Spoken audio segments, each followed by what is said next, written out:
Welcome. Thank you for coming out for this lecture. It's a pleasure for me to be able to give it to you. As Claire mentioned, it is inspired by the July 4th holiday for next month, and it kind of this topic brings together a lot of my interests. As Claire mentioned, a lot of my work often revolves around scripture of one kind or another, and I think it's possible to think about American founding documents perhaps as a kind of secular or national scripture of the United States, and to be able to look at it in using perspectives similar to what we'd actually be using for looking at what you might call genuine scripture. As Claire mentioned, I am a longtime instructor in the basic program, and over the years that I've been teaching in the basic program, I've generally found that two of the hardest things to teach to students in general are, one, the Bible, and second, the American founding documents. And by sheer chance, I'm teaching both of those things this quarter to a number of people who are here in the room. But the reason that these two things, I think, tend to be most challenging is not because the Bible or the American founding documents are, as texts, the most complex or nuanced or difficult in any way, but it's because they're the ones that people generally bring the strongest preconceptions to, regardless of where they're coming from. I mean, when we read the Bible, it doesn't matter whether people are religious or not religious or what particular religion they may be. We live in a kind of Bible-infused culture that everybody, whether they like it or not, already knows, in some sense, what's in the Bible, and that interferes actually with reading the words on the page and seeing what's actually there. And so a lot of time, and some of the people here will probably attest to that, these classes turn out to be a little bit like group therapy, to kind of just clear away some space so people can actually read Genesis or the book of Job or the Gospel according to Matthew. The same thing actually occurs, in my experience, when we're reading the American founding documents.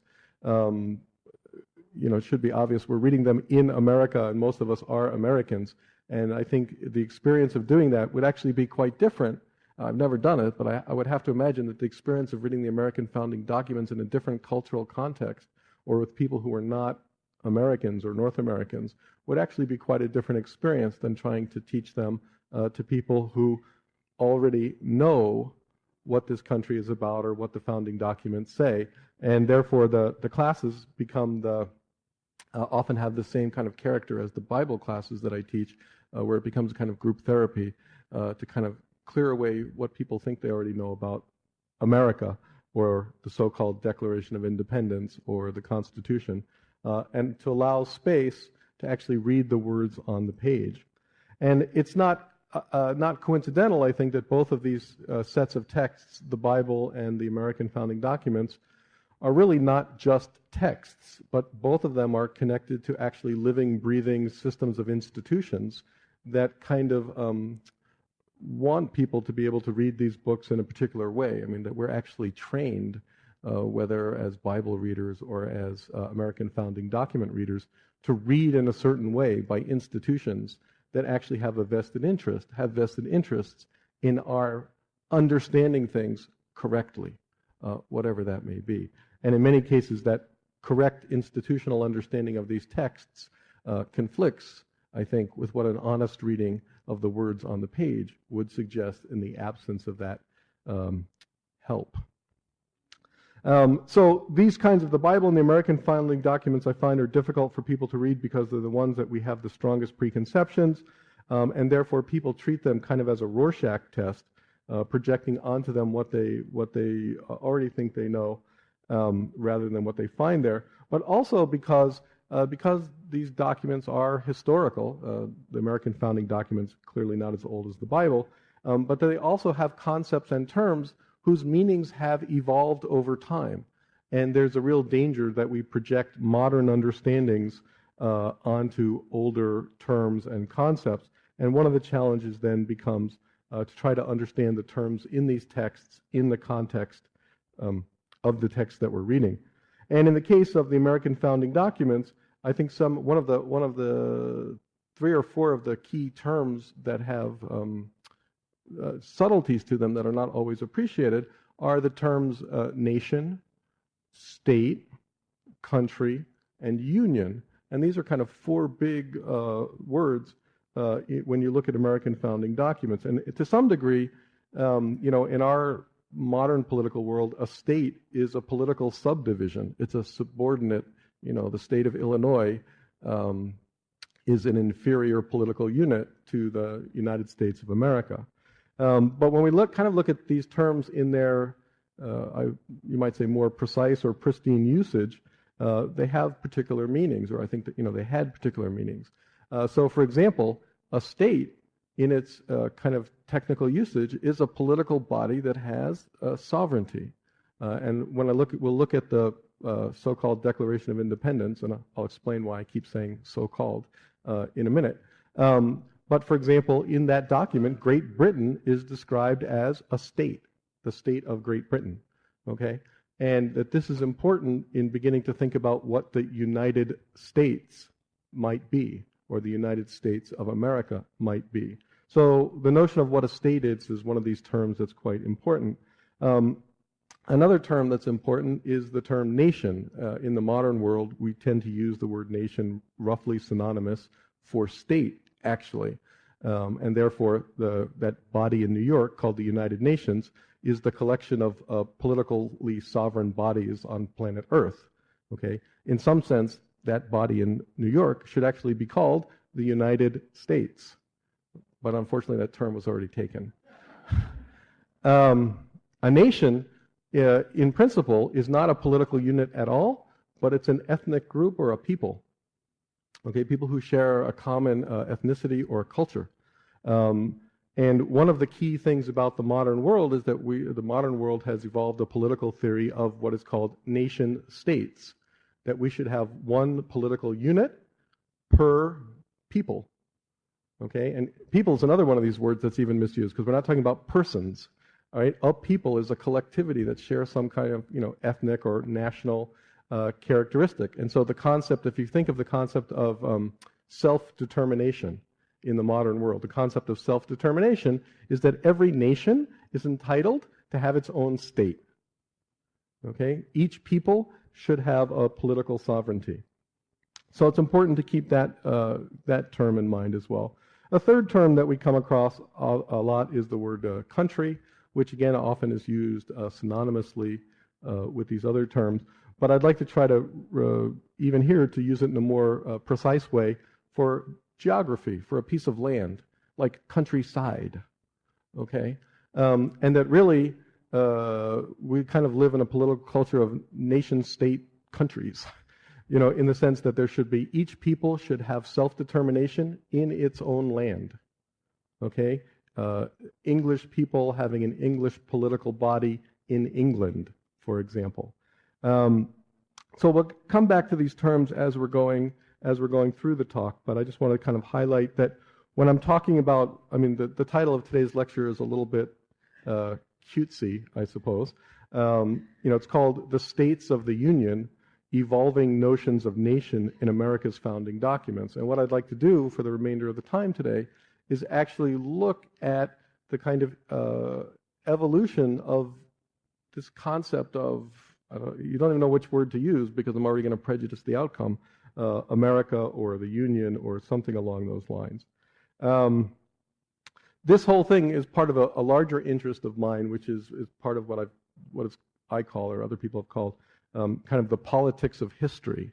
And there's a couple of quotes that I'd just like to offer to you as to kind of set the scene. One is a quote by Faulkner, who said, "The past is never dead. In fact, it's not even past." Right? And the idea is that the things that are about history, that are considered historical or past, are actually very important for how people live their lives and understand themselves. Which leads me to really my favorite quote on the subject by George Orwell, which is, "Who controls the past controls the future. Who controls the present controls the past." Okay? Who controls the past controls the future. Who controls the present controls the past.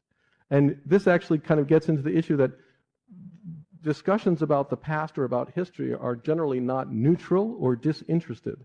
Actually, a lot of time and effort, money, blood, ink is spilt in various contexts over the right rendering of the past because of its implications for the future. And therefore, the kind of ways in which the story, for example, of American history is told is not a trivial matter. It's a matter of great concern to see how American history is taught, for example, to Americans. And the fact that the way kind of, you might think that history is something that's fixed, that it's something that once it's happened, it's kind of set in concrete, and that's the history of the United States, for example. But it turns out that the history of any place, but including this country, is something that actually gets rewritten in each generation. And therefore, in a sense, the history of the country keeps changing according to the times in which these histories are written. And one of the great examples I have of this, which is really one of the things that started me down this path, is a book by David Hackett Fisher on Paul Revere's Ride. And everybody here, I presume, knows Paul Revere. This is a book, it's about 20 years ago, I guess it is now, that was to try to figure out what the true history of Paul Revere was. I mean, what really happened, and to strip away all the mythology from it. It's a fine book insofar as it goes. But the part that I find most fascinating is an appendix that's at the end, where Fisher has a chronology of the histories of Paul Revere, and showing how the story of Paul Revere has been written and rewritten in each generation of American history in order to give America the Paul Revere it needed for each particular era. So there's a Paul Revere of the Revolutionary period. There's a Paul Revere of the Jacksonian era. There's a Paul Revere of the Civil War era. And it turns out that the one from the Civil War era is the one that kind of took root the most, because it's Longfellow's poem about the listen, my children, and you shall hear of the midnight ride of Paul Revere. But that particular telling by Longfellow, A, is not historically accurate, but B, it actually tells you more about the Civil War period than it tells you about Paul Revere. Okay? And it goes on, the communist, Paul Revere for the communist menace, Paul Revere for the moon, NASA, I mean, the whole kind of, and so what you see actually, and what's important about this, is that it's the same phenomenon that I was talking about when I'm teaching these books in the class. Here, what we're looking at is what you might call the serial reinvention of American history. Okay? Like serial monogamy. This is the multiple reinvention of American history. And the same concept, I think, applies actually to the fundamental notions that I want to look at today in terms of nation, state, country, union, and so on. So in looking at the founding of America, or the United States, or whatever we're going to talk about it, I think it's important to kind of just highlight for us that I think most people who are raised in this country or this culture have what I think might be called the standard model of American history, which we kind of learn in grade school or wherever it is. And I mean, one of the things about this kind of history is that it's obviously histories are written with the benefit of hindsight. Okay, so that we know that the America we live in today is what actually emerged. And so I think there's often a tendency to write history from a kind of teleological perspective, as if this was what was always destined to happen. Okay? And so when you get the kind of grade school history of America, at least in my school, it starts out in 1620 with the Pilgrims come to Plymouth Rock, and then there's the first Thanksgiving, and then all of a sudden we're having the colonial period, then there's the Boston Tea Party, Declaration of Independence, the Revolution, the U.S. Constitution, Civil War. Okay? And, obviously those events actually occurred, but if you go back and look at things, there's a lot of things that are actually being left out. The potted history of America doesn't start with Jamestown, for example, generally, or St. Augustine in Florida, which is actually the oldest community on the North American continent from 1565. The whole Articles of Confederation are usually left out from this potted history as if they just never, I always thought that the Revolutionary War ended and then the Constitution was instituted, and lo and behold. But that's So, and these omissions, I don't know, sad to say, I suppose, are not accidental. I mean, they're to create a particular vision of what emerged. And I happened to come across just recently an interesting movie, which is a kind of counter history. You know, if the history of the United States had worked out differently, and it's called the CSA, the Confederate States of America. And it's from a few years ago, and you can get it on DVD. And it's what happened, what would have the world be like today if the South had won the Civil War?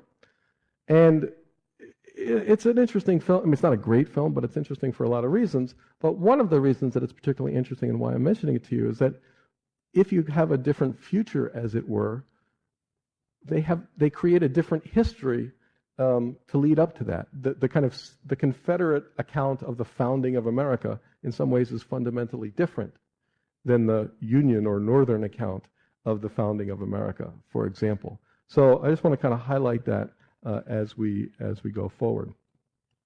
So the first thing that I'd like to look at in terms of America's founding documents is the Declaration of 1776. As I say, the so-called Declaration of Independence, because that term is not actually included in the text of the document itself.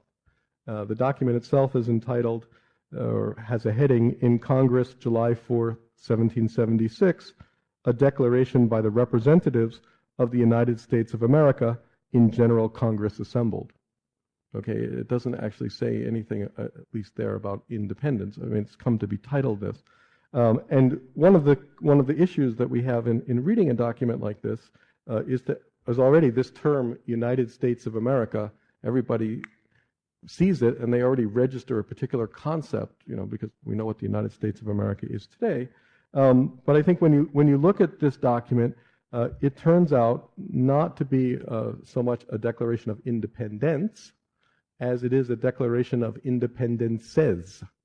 Because what's actually being declared in this document, I think, is the independence of 13 sovereign states. And if you look at the format of the text, for example, I'm not going to read the whole thing, and most people are familiar with it in one form or another. The Declaration has, at the beginning, a kind of prologue, which I'll talk about in a minute, but this is when in the course of human events, so on and so on.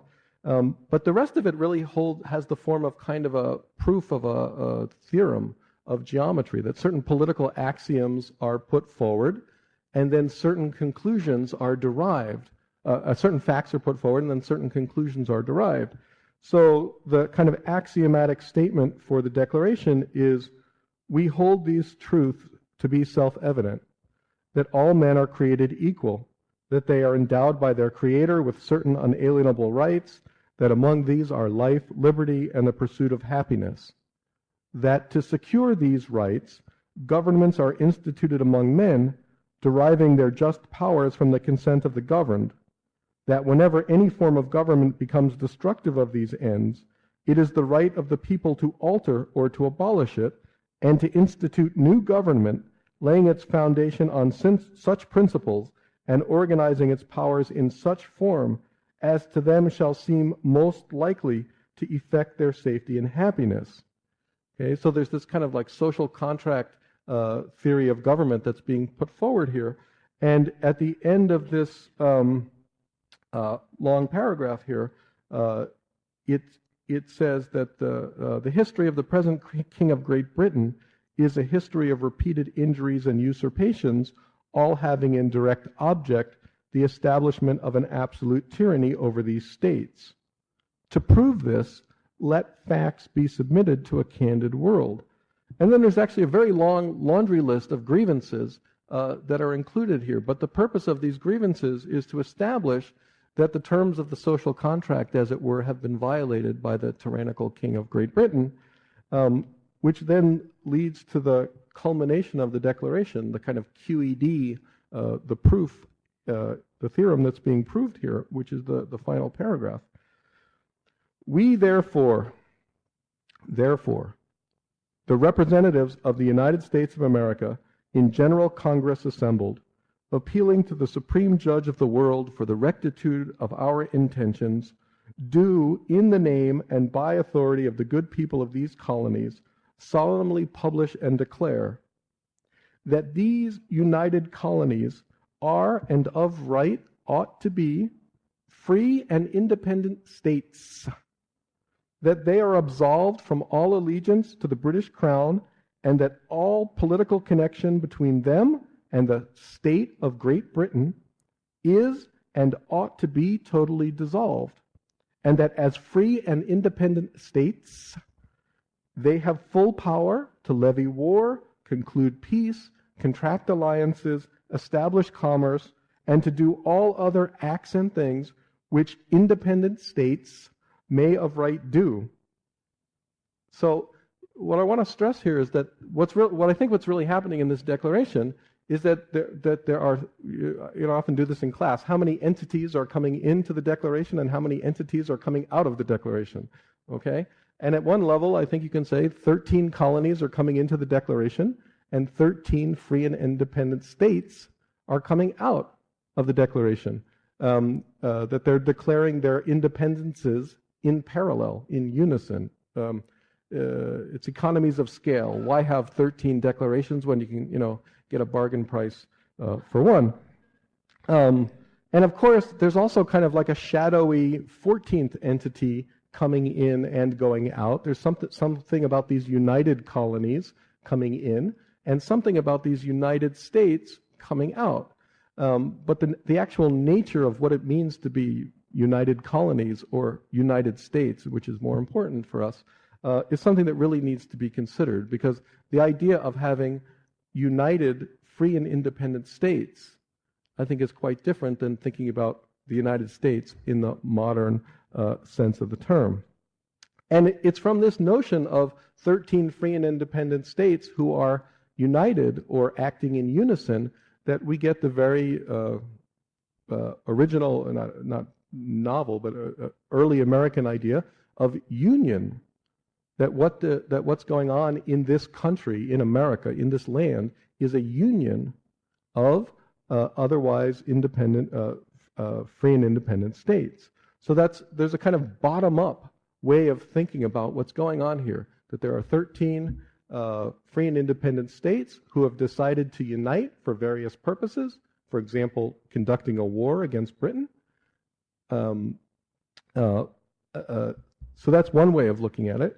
But there's also, it turns out, in the Declaration, a kind of top-down model of looking at what's going on, which actually doesn't have anything to do with states at all, but has to do with the concept of nation or people. Because the prologue, the preface to the Declaration says, when in the course of human events it becomes necessary for one people to dissolve the political bands which have connected them with another, and to assume among the powers of the earth the separate and equal station to which the laws of nature and of nature's God entitle them, a decent respect to the opinions of mankind requires that they should declare the causes which impel them to the separation. Now, for my purpose, although the word nation is not being used here, what talking about when it becomes necessary for one people to dissolve the bands that have connected them with another people, we're now talking in terms of ethnicity, nationalism, nationhood, something along those terms. And there's a tension in the Declaration from the very beginning between a oneness, a nation, and a 13ness, states, free and independent states, who can act in concert, in union, for certain purposes. And this tension between what you might call the top-down model of this place, the national model, that we are one people who happen to be subdivided into various political groupings, is one way of thinking about this place.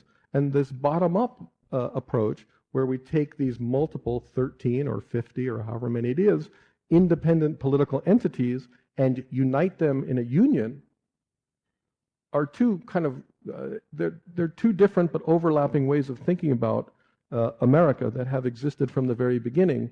And the proportions in which they've influenced the various texts has kind of evolved over time. So and I guess the last thing you can say about this, one more thing you can say about this also, especially when you're looking in these earlier texts, really partly has to do with, you can see it in the issue of whether the word united is capitalized or not. I mean, if you think about the phrase United States of America, if the U in United is not capitalized, then you just have the United States of America, right? Whereas the United States of America has kind of a different connotation to it. So that's the Declaration of 1776, which at some point, not too long thereafter, actually became known as the Declaration of Independence. The next document that I'd like to turn to is the generally overlooked Articles of Confederation and Perpetual Union. And this was actually the first, in a sense, treaty among these free and independent states.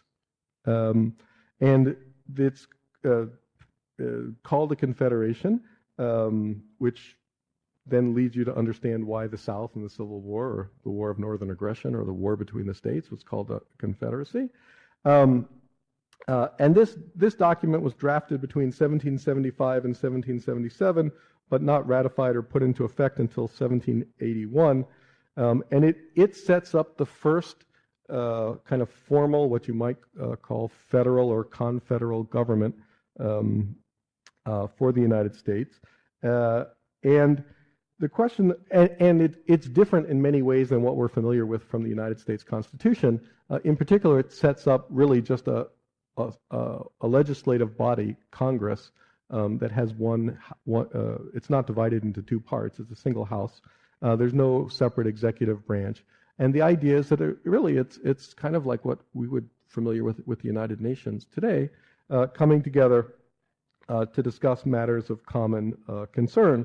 And Article 1 of the Articles of Confederation says, the style or name of this confederacy shall be, quote, the United States of America. Article 2 says, each state retains its sovereignty, freedom, and independence, and every power, jurisdiction, and right which is not by this confederation expressly delegated to the United States in Congress assembled. And so this leads me to a couple of points that I'd like to mention. So one is, I think it's important to see that the idea of retaining sovereignty is a direct follow-on from that particular reading of the Declaration of Independence, says that these are 13 free and independent states who are sovereign, who have come together for the purposes of this confederation, and yet each one claims to retain its sovereignty. Okay? The second thing is that there's a difference between delegating power and delegating sovereignty. Okay? So sovereign bodies have various powers that they're capable of exercising, and if they choose to delegate those powers to some central body or to somebody else, fair enough. But the question of whether or not anybody is actually delegating sovereignty, delegating the right, for example, to withdraw those powers, the right to withdraw from the Confederacy, for example, is really quite a different issue. And you know, there's a kind of tension in this the articles here, because on the one hand, the very title of it is the Articles of Confederation and Perpetual Union. Indefinite union, you know, it's the Roach Motel of, you know, you can check in, but you can't check out. And yet that very notion, I think, is in conflict with the claim that each state retains its full sovereignty. So this idea of, you know, what it means to delegate powers needs to be considered separately from what it means to delegate sovereignty from delegating powers. Another interesting feature of this Articles of Confederation that I just would like to point out, because it's an interesting matter of text, is at the very end of the Articles, which if you've ever looked at the Constitution or bills of Congress or so on, there's a way of dating things, dating public documents, and the Articles of Confederation conclude with this sentence. Done at Philadelphia in the state of Pennsylvania, the 9th day of July, in the year of our Lord, 1778, and in the year of the independence, and in the third year of the independence of America. Okay? If you look at American public documents, there's actually a calendar that started ticking in 1776. And you see this in other political entities too. In England, there's a calendar that runs from the beginning of the accession of a monarch, for example. So we're in like the 60th year or whatever, Queen Elizabeth II. Just like we're, according to this, in the year of our Lord, 1778, in the year of the independence of America, the third. Okay? And what I want to just point out, and we'll come back to in a minute, this particular document talks about the independence of America. Well, what is America? I mean, America turns out to be the name of a continent. It's not really any of the bodies that's related to in the Declaration of whatever's being declared there. But somehow America is in the third year of its independence in the Articles of Confederation. The next document I'd like to talk about briefly is another often overlooked document. And by the way, I might as well give a promotional plug here because I'm reading all of these out of a book by another staff member of the basic program, George Anastopoulos, who's sitting here in the back. His book called The Constitution of 1787, which is a great resource if you're interested in these matters, because he's got all these documents conveniently collected in the appendices. The Northwest Ordinance is one of the final acts of the Confederacy before the adoption of the Constitution. And what's significant about it? It's called an Ordinance for the Government of the Territory of the United States Northwest of the Ohio River. So that's like us. We're in the Northwest here, like Northwestern. And what's significant here is that actually for the first time, a couple things interesting. One is that if you think about the original Union, legally it's a bottom-up affair. There are 13 free and independent states who've come together for various purposes, and to the extent that they act in concert, there is a United States. But the United States per se doesn't own any land, doesn't have any property. It's merely the coordinating body for the otherwise free and independent states. It turns out that early on in the history of this place, land was actually ceded to the Confederal government for the purpose, territories, for the purpose of creating new states. Okay, so for example, like the state of Illinois and Ohio and Indiana. Which is interesting because what it means then is as the country started growing, we have different kinds of states within our union. We have the kind of original 13 states who are free and independent, by their own right, for example, who have come together to unite for the purpose of making the United States. But there are other states who actually turn out to be subdivisions, in a certain sense, of the federal or confederal government, the territories that are created by the confederal government and then organized eventually into states. And so, for example, part of the Northwest Ordinance are setting the ground rules for the creation of these future states. And in Section 14 of the Northwest Ordinance, it says, "It is hereby ordained and declared by the authority aforesaid that the following articles shall be considered as articles of compact between the original states and the people and states in the said territory, and forever remain unalterable unless by common consent." And then there are a variety of articles within here that kind of define the parameters by which future states can be constructed. And there are a number of features in here that actually show up later in the United States or the Constitution of 1787. And two of these parts of this compact between the future states and the original states that I think are worthy of notice.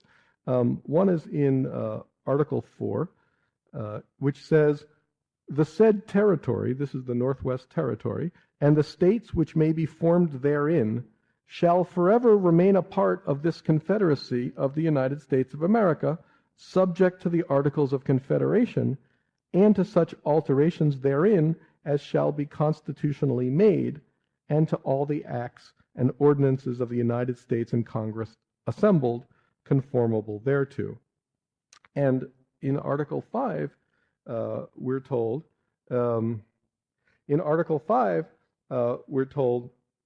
that that each of these new states shall be admitted by its delegates into the Congress of the United States on an equal footing with the original states in all respects whatever, and shall be at liberty to form a permanent constitution and state government, provided the constitution and government so formed shall be republican, that's with a small r, and in conformity to the principles contained in these articles, and so far as it can be consistent with the general interest of the Confederacy, so on and so on. So the point I want to make here is that these states that are now going to be created out of the confederal territories are not actually completely free and independent states. They don't have the freedom, for example, or the sovereignty to have non-republican, with a small r, forms of government.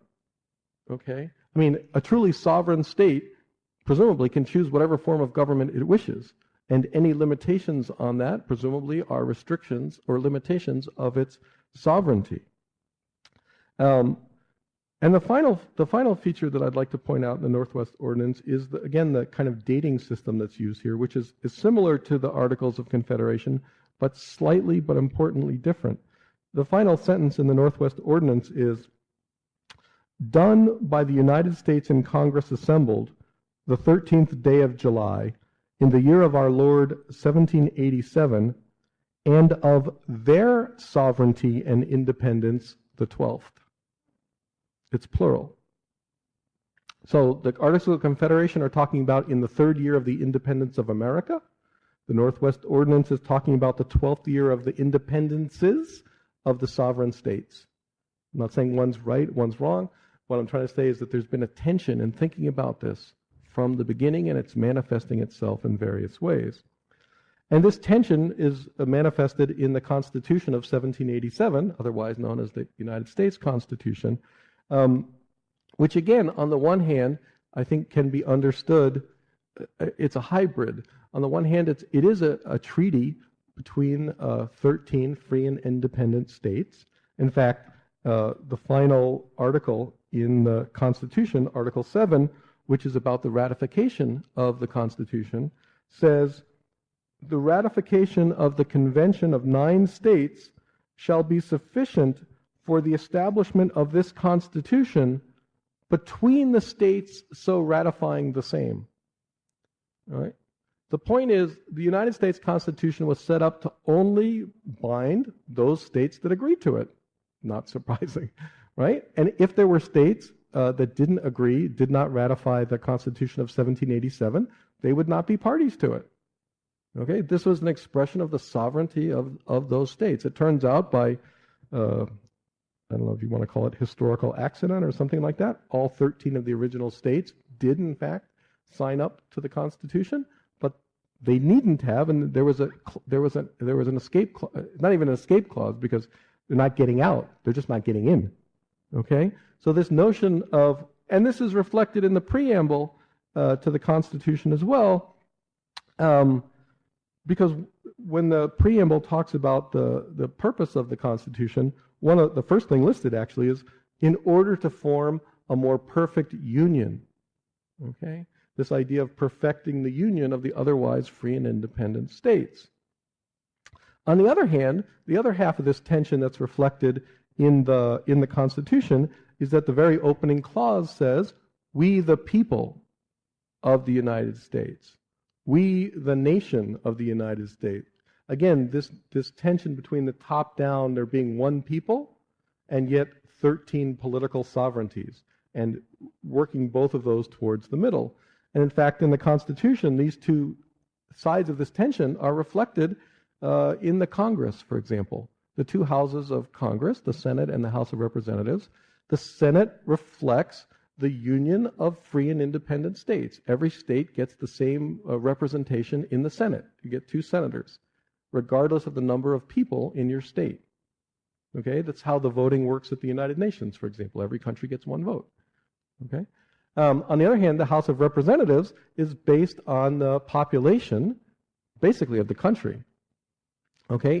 The House of Representatives represents the people, the nation, as it were, and the Senate represents the union of the states. We could go into, there are a couple of other, if you're interested in the history of the country, some of the innovations from the Constitution over the Confederation. One of the big ones is the establishment of a permanent executive, otherwise known as the president, who I think in a fair reading of the Constitution itself, even though it's called the executive power, is not what we mean in the modern world by like a chief executive officer or a CEO. If you look at the executive powers in the Constitution, I think they're described more as a kind of what we would probably call today the chief operating officer. The executive is the part of government that's responsible for executing what the legislature legislates. Okay? With the Articles of Confederation, they didn't have a permanent executive like that, so every time Congress recessed, they had to come up with a committee of the states to kind of keep things ticking over until the next time Congress actually assembled. But the two features that I'd like to point out here then in the Constitution in particular, with respect to some of these issues that we've been talking about, is in Article 1, Section 10, which is picking up from something that's in the Confederation, but talking about some limitations that are now being accepted or placed on these otherwise free and independent states. Article 1, Section 10 says, "No state shall enter into any treaty, alliance, or confederation, grant letters of marque and reprisal, coin money, emit bills of credit, make anything but gold and silver coin tender in payments of debts, pass any bill of attainder, etc., etc., etc." These are all limitations of things that the states can no longer do. And I think it's worth just considering when we look at that, juxtaposing it with the conclusion of the Declaration of 1776, where it says, "These united colonies are, and of right ought to be, free and independent states. They are absolved," so on and so on, that as free and independent states, they have full power to levy war, conclude peace, contract alliances, establish commerce, and to do all other acts and things which independent states may of right do. So something significant is happening between those two texts, and it's worth considering whether this is a delegation of power or whether there's some kind of delegation of sovereignty that's taking place in the Constitution of 1787 that perhaps had not taken place in the Articles of Confederation. And I think this is, again, continuing this tension between whether this is a union of free and independent states or a nation that by chance happens to be subdivided into various political entities.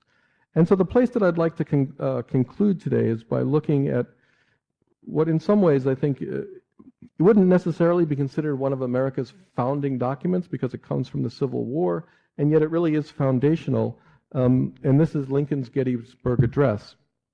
And the thing about Lincoln's Gettysburg Address, is that one is it's a very short text, but it actually includes in it a history of the United States or a history of America in it. And whether it's an accurate history or not is key, because it is a particular telling of how this country, what actually happened. It begins, 87 years ago, our fathers brought forth on this continent a new nation, conceived in liberty and dedicated to the proposition that all men are created equal. Now, I don't have time to, go through this in great detail now, but I think it's worth considering what this opening, very famous sentence says, and second of all, whether it actually matches what the Declaration of 1776 says. Because I know that it's clear that the phrase "all men are created equal" appears in both documents, but whether that phrase means the same thing in both documents, whether it's used for the same purposes in both documents, is really the issue. Is there anything in the Declaration or the Constitution that says anything about dedicated to the proposition that all men are created equal. Lincoln goes on then to talk about, now we are engaged in a great civil war, testing whether that nation or any nation so conceived and so dedicated can long endure. We are met on a great battlefield of that war. We have come to dedicate a portion of that field as a final resting place for those who here gave their lives that that nation might live. It is altogether fitting and proper that we should do this. But in a larger sense, we cannot dedicate, we cannot consecrate, we cannot hallow that ground. The brave men living and dead who struggled here have consecrated it far above our poor power to add or detract. The world will little note nor long remember what we say here, but it can never forget what they did here. It is for us, the living, rather, to be dedicated here to the unfinished work which they who fought here have thus far so nobly advanced. It is rather for us to be here dedicated to the great task remaining before us, that from these honored dead we take increased devotion to that cause for which they gave the last full measure of devotion, that we here highly resolve that these dead shall not have died in vain, that this nation, under God, shall have a new birth of freedom, and that government of the people, by the people, for the people, shall not perish from the earth. Now, I mean, it's a great speech and so on, but in terms of the issues that we're talking about, I think it's important to see that this text frames this country strictly in terms of the nation, not in terms of union, okay? In fact, there's an implicit metaphor in here of birth, death, and rebirth, or if you wanted to really say birth, crucifixion, and resurrection. And that this particular model of American history is one half of the tension that you see in the Declaration and the Articles and the Confederation, but it's conspicuously silent in terms of rendering the other half of the tension. And therefore, maybe in hindsight, it shouldn't be surprising that Lincoln's Gettysburg Address was not unanimously favorably received at the time. In fact, for those of you who may be interested, there's a good article and a good book on Lincoln at Gettysburg by Gary Wills, who is a professor up at Northwestern. And it turns out that our own newspaper, the Chicago Times, had this to say about the Gettysburg Address. It was to uphold this Constitution and the union created by it that our officers and soldiers gave their lives at Gettysburg.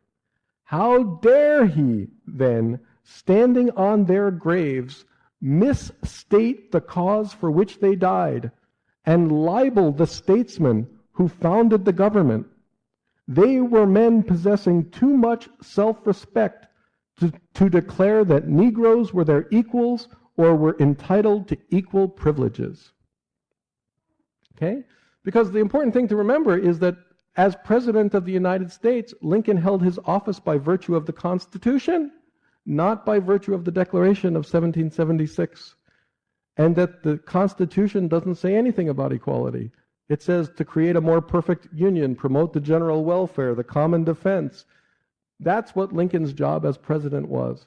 And so one of Wills's arguments, and this is kind of where I'm going to kind of wrap up, is that one of the really, and this is why the Gettysburg Address really is a foundational document, is that the argument is that Lincoln, by retelling American history in a particular way, actually changed the history of the country, and therefore changed what this country was and changed its future. As Gary Wills wrote in an article in the Atlantic Monthly, he says, Lincoln was here to clear the infected atmosphere of American history itself, tainted with official sins and inherited guilt. He would cleanse the Constitution, not as William Lloyd Garrison had, by burning an instrument that countenanced slavery. He altered the document from within by appeal from its letter to the spirit, subtly bringing it to its own indictment. By implicitly doing this, he performed one of the most daring acts of open-air sleight of hand ever witnessed by the unsuspecting. Everyone in that vast throng of thousands was having his or her intellectual pocket picked. The crowd departed with a new thing in its ideological luggage. The new Constitution Lincoln had substituted for the one they had brought there with them. They walked off from those curving graves on the hillside under a changed sky into a different America. Lincoln had revolutionized the revolution, giving people a new past to live with that would change their future indefinitely. And so there's a sense in which we go back to this potted history of America, what I call the standard model, Plymouth Rock and all the Boston Tea Party and so on, makes it seem as if the America is this single homogeneous entity that was kind of in the cards from the beginning. I mean, in a weird way, it even makes the Pilgrims kind of like proto-Americans, right? You got to think of it like, were they Americans before there was America? But Wills's argument about Lincoln at Lincoln's Gettysburg Address is that implicitly, without asking anybody's permission or taking a vote, that Lincoln effectively created what you might call the Second Republic of the United States. Or actually, if you want to include the Articles of Confederation, the Third Republic of the United States. And I know it's very American to kind of poo-poo the French because they're on their Fifth Republic now. But we might be on our third. And therefore, and since I mentioned the French, I'm going to bring it all to a close with something else we've been reading this year, which is de Tocqueville's book, The Old Regime and the French Revolution. Because one of the comments that de Tocqueville makes about the French Revolution is that in looking at it compared to other revolutions, the French Revolution wasn't primarily for him a political revolution. He says, the French Revolution, though ostensibly political in origin, functioned on the lines and assumed many of the aspects of a religious revolution. Not only did it have repercussions far beyond French territory, but like all great religious movements, it resorted to propaganda and broadcast a gospel. Further down he says, common to all religions is an interest in the human personality, the man in himself, irrespective of the trappings foisted on him by local traditions, laws, and customs. The chief aim of a religion is to regulate both the relations of the individual man with his maker and his rights and duties towards his fellow men on a universal plane. So that somehow the French Revolution for de Tocqueville was more like the Copernican Revolution, really changing the whole way people thought, French people and then modern people, thought about human beings in terms of equality and so on like that. And when we teach this book in the basic program in America, many people are quite indignant. Why doesn't de Tocqueville talk about the American Revolution? And what about and we kind of come to the conclusion in a certain way that the American Revolution for de Tocqueville probably was not a revolution in the same sense that the French Revolution was. It was a war of independence, it was a war of separation, but it didn't have this religious revolutionary character that the French Revolution had. And the reason I'm mentioning this is because I think it turns out that the real revolution, in a sense, in America might have been with Lincoln's Gettysburg Address. That it was the silent reorienting of what this country was about that radically changed, in a way similar to the French Revolution, this dedicated to the proposition that all men are created equal by creating America that had never existed before, and therefore being America that we still live in today. So these are some thoughts about the evolving notions of nation and other aspects of this in terms of American history. Thank you all for coming. We'll take a little break now, and if you have some questions, we'll be happy to answer those. Thank you.